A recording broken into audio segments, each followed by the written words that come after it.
O circuito a seguir é composto de uma fonte de alimentação ideal, que fornece uma diferença de potencial igual a 120 volts.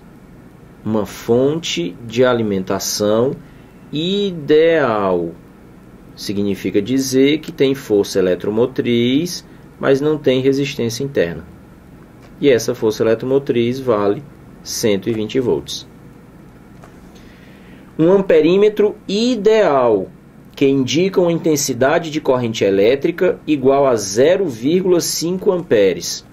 O amperímetro indica a passagem de corrente, e se ele é ideal, significa dizer que ele não tem resistência interna. Então ele aparece ali, mas é como um fantasma, ele não interfere no circuito. 3 resistores, R1, R2 e R3. R1, R2 e R3. E um voltímetro ideal. O voltímetro ideal mede a diferença de potencial entre os pontos em que estiver ligado.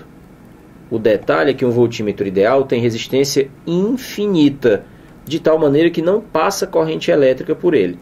Isso já me permite então imaginar que a corrente elétrica que sai da bateria, que o amperímetro mede essa corrente como sendo 0,5 amperes, ela vai atravessar o resistor R1, o resistor R2 e o resistor R3 sem sofrer nenhuma divisão.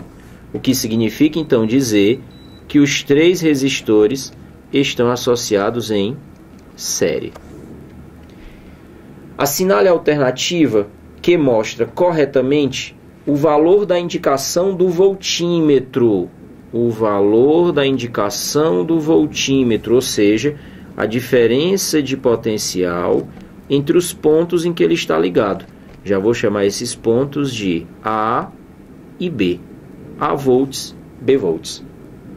Sabendo que R1 e R2 têm o mesmo valor, então vamos chamar R1 e R2 simplesmente de R. E que o valor da resistência R3 é 40 ohms, a única resistência de valor conhecido. Ora, quando se fala de circuito, a primeira coisa que a gente precisa fazer é interpretar os pontos de potencial. Eu já comecei nomeando os 2 pontos onde o voltímetro está ligado como A volts e B volts. É preciso lembrar que fios de ligação, esses fios que não têm resistência, eles indicam pontos de potenciais iguais. Então aqui embaixo todo mundo tem B volts. Esse extremo do voltímetro também vai ter A volts.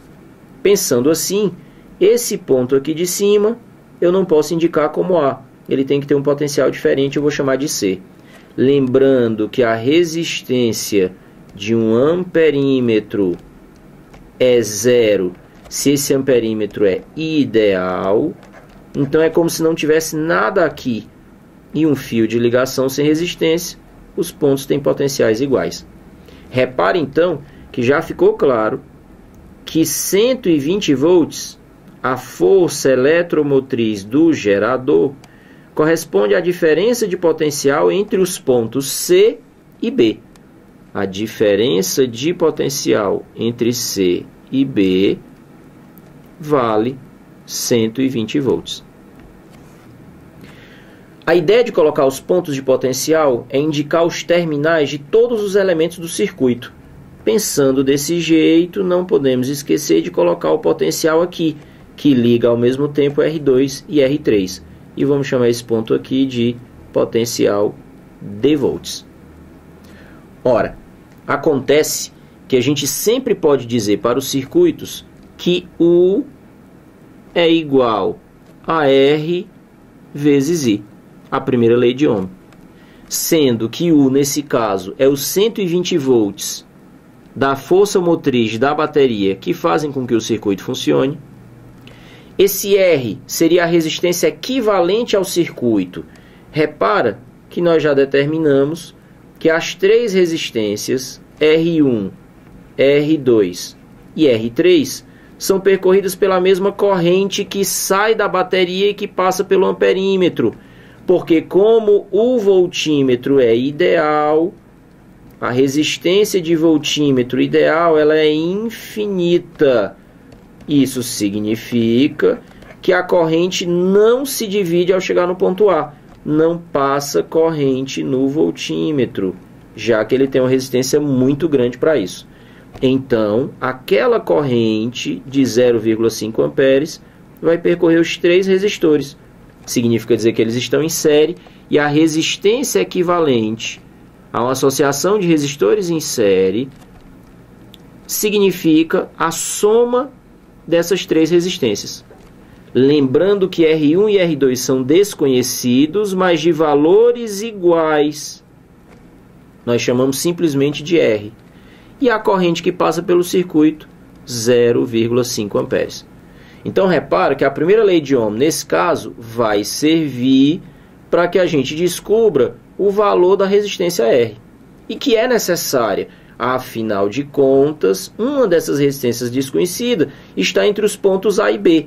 Aqueles pontos cuja diferença de potencial a gente quer medir com o voltímetro. Então, 120 dividido por 0,5 menos 40 é igual a 2R. E aqui nós vamos ter um R igual a 100 ohms.